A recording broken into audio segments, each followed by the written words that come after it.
السلام علیکم۔ اندھیری راتیں، سناٹے کی آوازیں، یہاں پر ہر کہانی ایک نیا ڈر ہے۔ خوفناک کہانیاں سننے کے لیے سبسکرائب کریں۔ مشائم ہوش میں آ گئی تھی۔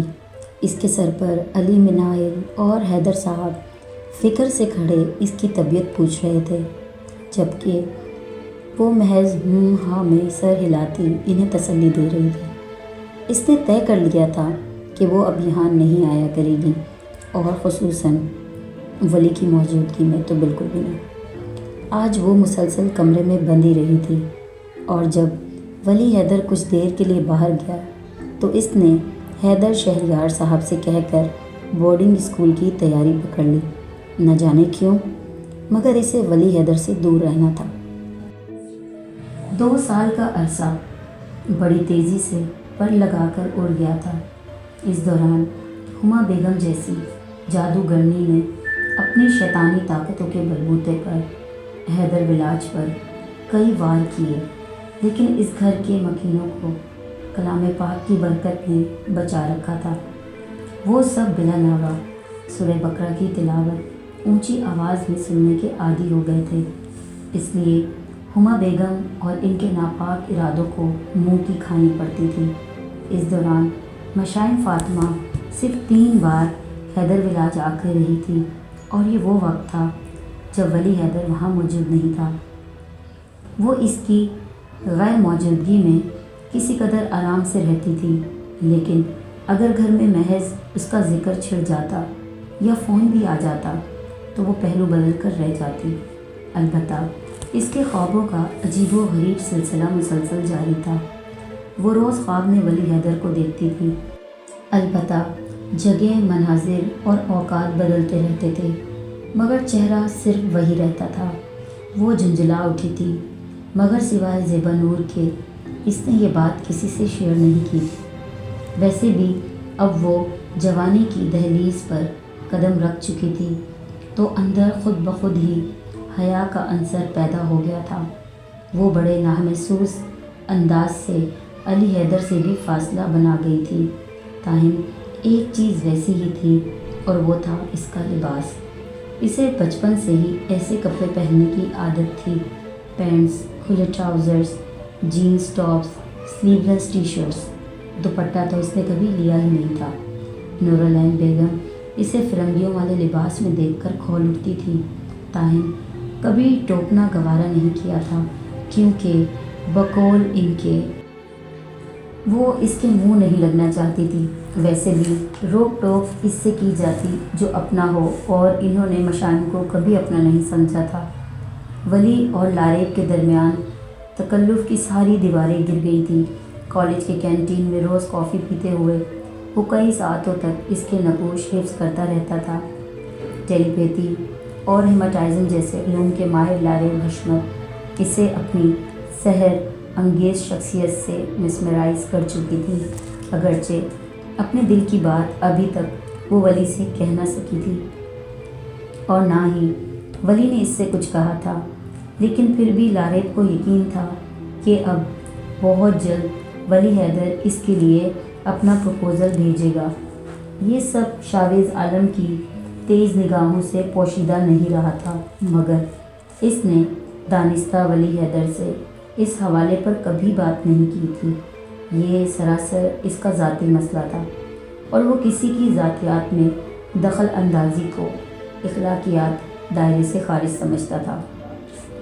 کالج کا دور ختم ہو چکا تھا، اور اس دوران ولی حیدر نے اپنی جی آر او ہونے کے تمام فرائض لاریب کے سر ڈال دیے تھے، جو اس نے احسن طریقے سے سر انجام دیے تھے، اور یہی چیز ان دونوں میں اچھی خاصی دوستی کی بنیاد ڈال گئی تھی۔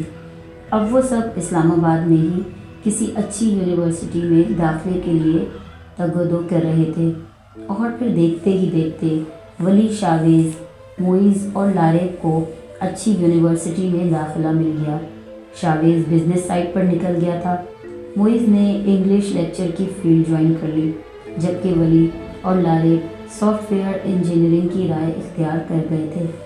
ولی حیدر نے فون پر نورالعین بیگم کو لاریب کے بارے میں سب بتا دیا تھا اور وہ جان کر کچھ خاص خوش دکھائی نہیں دیتی تھی، مگر پھر بھی بیٹے کی خاطر انہوں نے بے دلی سے لاریب کو قبول کر لیا۔ اب جلد ہی وہ ان دونوں کو منگنی کے بندھن میں باندھنے کا ارادہ کیے ہوئی تھی۔ ہما بیگم اکثر اوقات ولی حیدر کو اپنے گھر بلا کر اس کی خاطر مدارت میں کمی نہیں چھوڑتی تھی۔ اس دوران جویریہ عباس اس پر دورے ڈالنا نہیں بھولتی تھی۔ اس کی حرکتیں ملاحظہ کرتا ولی حیدر چڑ سا جاتا تھا اور وہ صدا کی جذباتی لڑکی اس کی سرد مہری پر تیش کھاتی رہ جاتی تھی۔ چنانچہ ہما بیگم کسی صورت ہار ماننے والی نہ تھی۔ ولی نے انہی کا داماد بننا تھا اور یہ طے ہو چکا تھا۔ ان 2 سالوں میں شاویز کی زندگی میں جو سب سے بڑی تبدیلی آئی وہ یہ تھی کہ اس کے منہ برے والدین یعنی راکھی اور راجیش وفات پا گئے تھے اور وہ ان کے انتقال کے بعد بالکل اکیلا پڑ گیا تھا۔ ایسے میں ولی اور معیز نے اسے سنبھالا تھا۔ بلال صاحب کی رحلت کے بعد ان دونوں کی موت کا دکھ سہارا جان غسل عمل تھا۔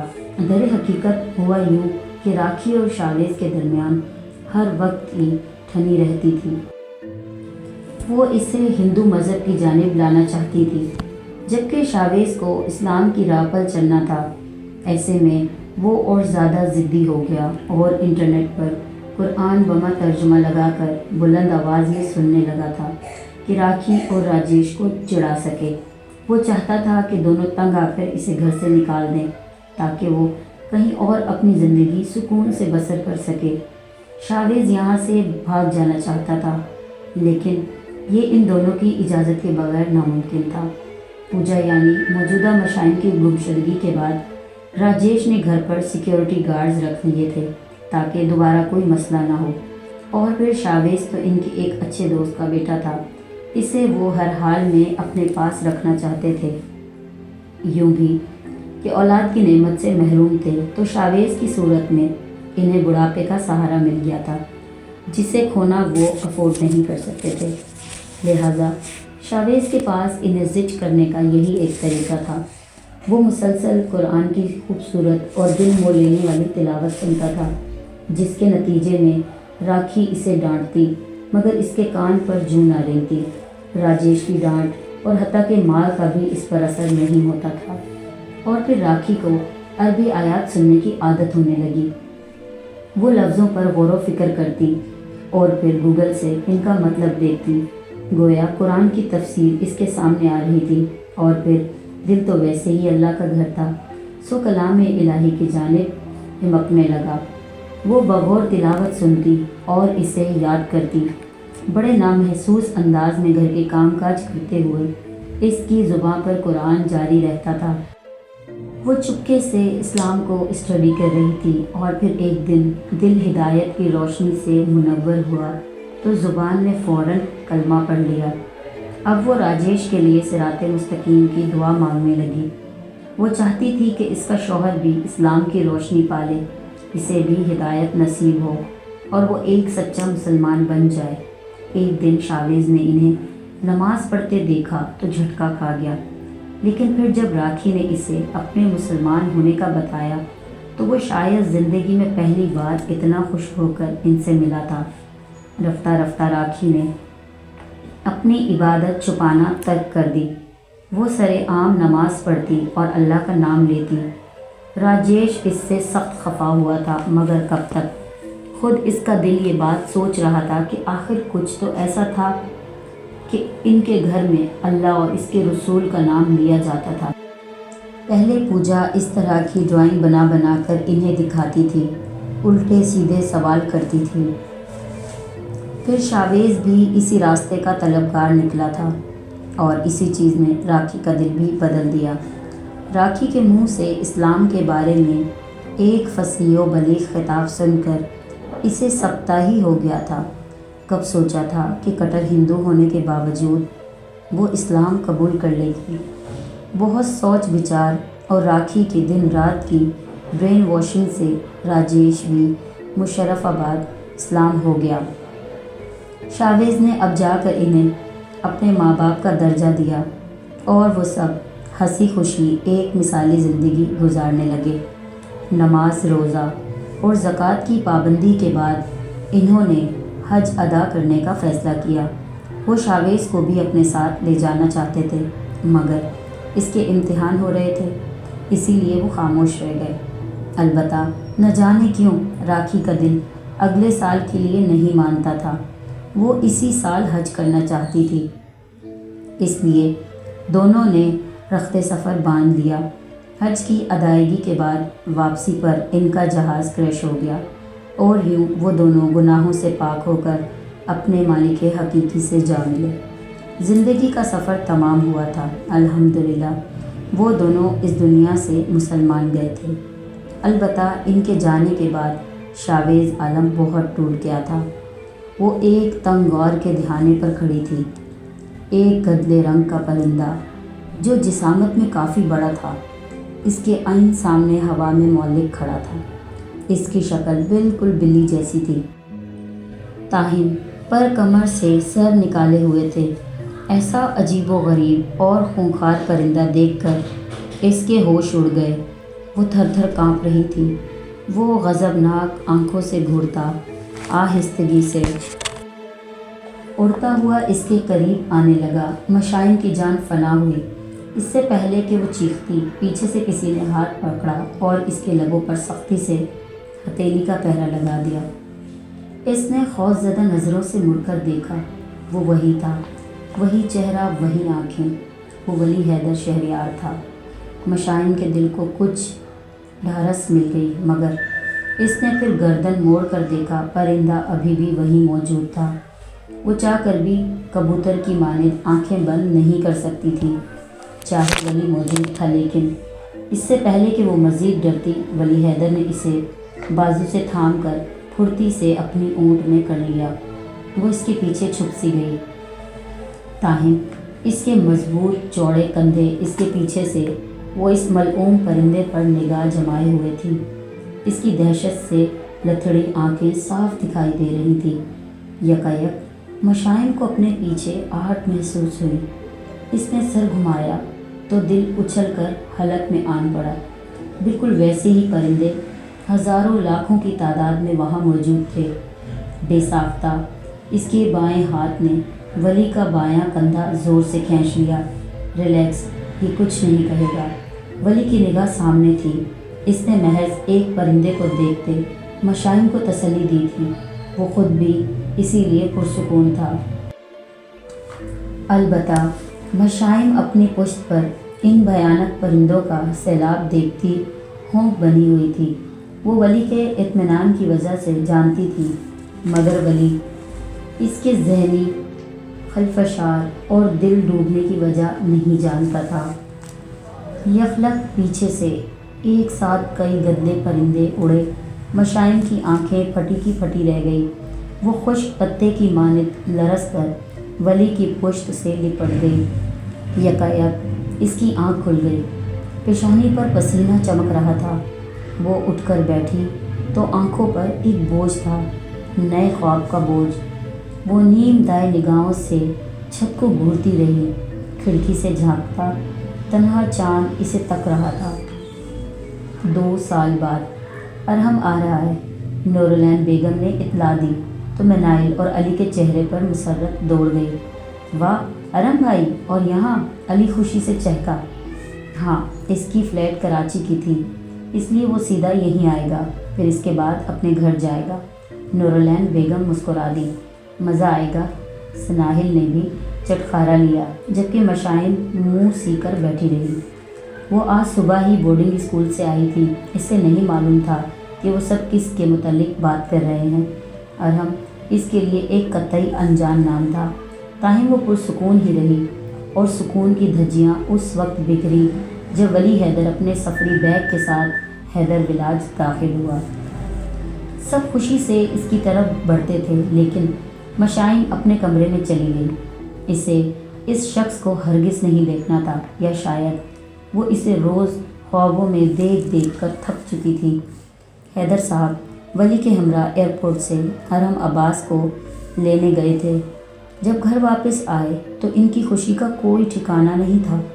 ارحم اپنے والدین کو اطلاع کیے بنا اچانک آیا تھا اور اس کا کہنا تھا کہ وہ سب بھی اس بات کو تب تک چھپائے رکھیں جب تک کہ وہ اسلام آباد اپنے گھر نہیں پہنچ جاتا۔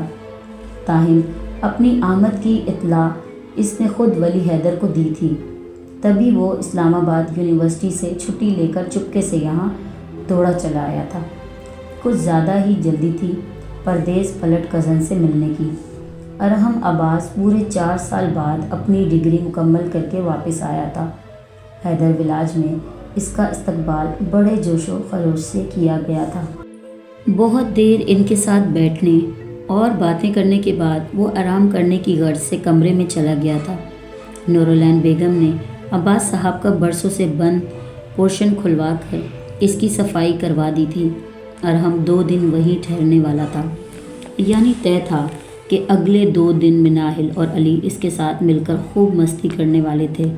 قریباً 3 بجے کے قریب مناہل نے LED آن کرتے ہوئے سورۃ البقرہ کی تلاوت لگا دی۔ آج صبح سے وہ سب تیاریوں میں اتنے مصروف تھے کہ تلاوت سننے کا وقت ہی نہیں ملا تھا، لیکن بلند آواز پر نورالعین بیگم نے آ کر اسے ٹوک دیا، مناہل، ارحم سو رہا ہے، وہ اٹھ جائے تو پھر لگا لینا تلاوت، انہوں نے رسانیت سے کہا۔ مناہل نے سر ہلا کر LED آف کر دی اور پھر مشائم کے کمرے میں چلی آئی، جو ولی کے آتے ہی اندر بند ہو گئی تھی۔ شام کو وہ سب لان میں بیٹھے کافی پیتے ہوئے باتیں بکھیر رہے تھے جب مناہل اس کا ہاتھ تھام کر اسے وہاں لے آئی۔ وائٹ جینز پر چاکلیٹ کلر کی ٹی شرٹ پہنے وہ کندھوں سے نیچے تک آتے بال کھولے ہوئے تھی۔ اس کی شفاف بھوری آنکھوں میں ولی کو دیکھ کر ایک عجیب سی بے چینی دوڑ گئی تھی، لیکن پھر وہ نظر چرا گئی۔ ارحم عباس اسے مسکراتی نگاہوں سے دیکھنے لگا۔ ارحم بھائی، اس سے ملیں، یہ مشائم ہے، ہم سب اسے پیار سے مشی بلاتے ہیں۔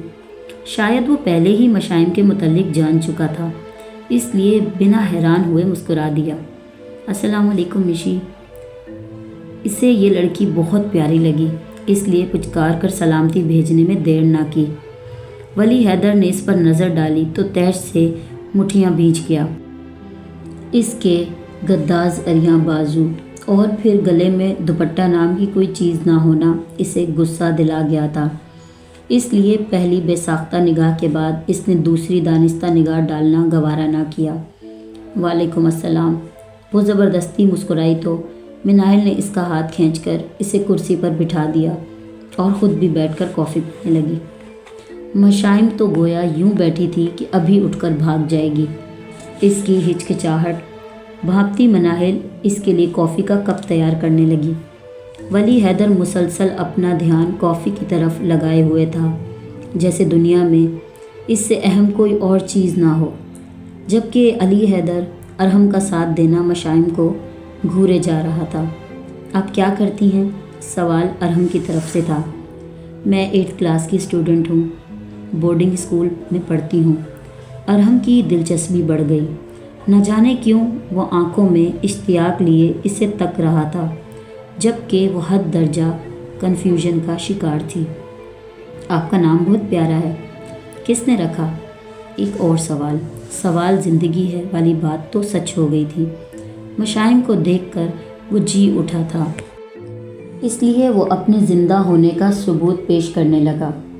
میں نے خود اور اس بات پر سب کی آنکھیں پھیلی تھی۔ اس کا نام اس کے ماما نے رکھا تھا اور ماما نے یہ بات کسی کو بھی بتانے سے منع کی تھی، اس لیے وہ چھپا گئی تھی۔ لیکن یہ کیسے ممکن ہے؟ میں ایک بچہ تو بہت چھوٹا ہوتا ہے، اسے کیسے معلوم کہ کیا نام رکھنا ہے اور رکھنا بھی ہے یا نہیں؟ سب خاموش تھے، صرف ارحم بول رہا تھا۔ میں نے اپنا نام 3 سال پہلے رکھا تھا، اس سے پہلے میں ہندو تھی۔ آہستہ آہستہ اس کا اعتماد لوٹ رہا تھا۔ علی اور منائل تو شاید یہ باتیں جانتے تھے، لیکن ولی کے لیے یہ انکشاف سے کم نہیں تھا۔ تبھی اس نے چونک کر دیکھا، اوہ! ارحم کے ہونٹ سیٹی کی صورت گول ہوئے۔ پھر آپ کے پیرنٹس؟ وہ لاہور میں رہتے ہیں، ہندو ہیں، اس لیے میں ان کا گھر چھوڑ کر آ گئی۔ پھر پاپا نے مجھے اپنی بیٹی بنا لیا اور اب میں 3 سال سے یہاں ہوں۔ اور ولی حیدر اپنا کپ رکھتا اٹھ کر چلا گیا۔ کاش وہ اپنا دین بدلنے کے ساتھ ساتھ لباس بھی بدل لیتی۔ گڈ، ارحم متاثر ہوا۔ آپ ہمارے ساتھ گھل مل کر رہیں، ہچکچانے کی ضرورت نہیں ہے۔ دیکھیں، مناہل آپ کی بہن ہے تو اس لحاظ سے میں آپ کا فرسٹ کزن ہوا۔ اسے اس نئے رشتے کے تعارف پر خوشی محسوس ہوئی۔ نہ جانے کیوں من میں لڈو پھوٹے تھے، جیسے کزن نہ ہوا پتہ نہیں کیا ہو گیا۔ مشائم مسکرا دی۔ اس کی مسکراہٹ دل مو لینے والی تھی۔ گال پر پڑتے ڈمپل نے ارحم عباس کا دل بے ایمان کر دیا۔ رات کو وہ سب ایک پارک میں گھومنے گئے تھے اور ہمیشہ کی طرح ولی حیدر نے جانے سے منع کر دیا۔ تاہم کسی کو کچھ خاص فرق نہیں پڑا تھا، بلکہ مشائم نے تو شکر ادا کیا تھا۔ یہ سب کیا ہے مما پاپا، اور آپ اسے منع کیوں نہیں کرتے؟ آخر منائل کے جیسے کپڑے پہننے میں کیا تکلیف ہے اسے؟ وہ غرایا تھا۔ آج وہ گھومنے پھرنے بھی گئی تو بالکل ویسا ہی لباس پہن کر، جس کے بازو نہیں تھے اور شرٹ بھی کافی چھوٹی تھی۔ دوپٹہ اوڑھنا تو اسے سیکھا ہی نہیں۔ ولی حیدر اسے اس لباس میں دیکھ کر کھول اٹھا تھا۔ اب وہ ان کے ساتھ اس گھر میں ایک فرد کی حیثیت سے مقیم تھی تو سب کی طرح اس پر بھی وہ بڑے حق سے روک جمانے لگا۔ اگرچہ ان کے ہاں پردہ کرنے کا رواج تھا، مگر یوں جسم کو نمایاں کرنے والے کپڑے سختی سے ممنوع تھے۔ مناہل کھلے ڈلے فراک، لانگ شرٹس اور سادہ شلوار قمیض پہنتی تھی، اور ہر لباس کے ساتھ دوپٹہ لازم و ملزم ہوتا تھا۔ بیٹا، میں تو اس سے کوئی واسطہ ہی نہیں رکھتی، تمہارے باپ نے اس کی ذمہ داری لی ہے، اس لیے اسی سے جا کر بات کرو، مجھے کچھ مت کہو۔ انہوں نے تو ہاتھ کھڑے کر دیے۔ بہرحال ولی کو اندازہ ہوا تھا کہ یقیناً مشائم کے سلسلے میں نورالعین بیگم کی مرضی کے خلاف جا کر حیدر صاحب نے فیصلہ لیا تھا۔ اسے بھی برا لگا، تاہم لب بھیج گیا۔ جبکہ دروازے کے پاس کھڑی منائل اور مشائم یہ ساری باتیں سن چکی تھیں۔ مشائم دل گرفتہ سی چپ چاپ اپنے کمرے میں آ گئی۔ منائل اس کے پیچھے پیچھے لپکی۔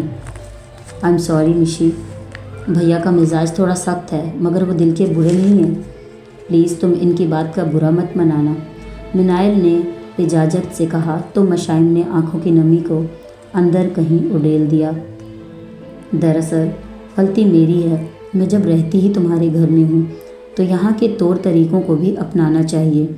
تم مجھے اپنے کپڑے لا دو، میں وہی پہن لیا کروں گی۔ منائل کو اس کی گیلی آواز پر توصیف نے گھیر لیا، لیکن اگلے ہی لمحے وہ خوش ہو کر سر ہلاتی باہر چلی گئی۔ اسے مشائم کو اپنے کپڑے دینے تھے۔ کیا مشائم اور ولی حیدر ایک دوسرے کو جانتے تھے، یا ان کے بیچ کوئی ایسا رشتہ تھا جو باقی سب سے چھپایا جا رہا تھا؟ جاننے کے لیے کہانی کا اگلا حصہ ضرور سنیں۔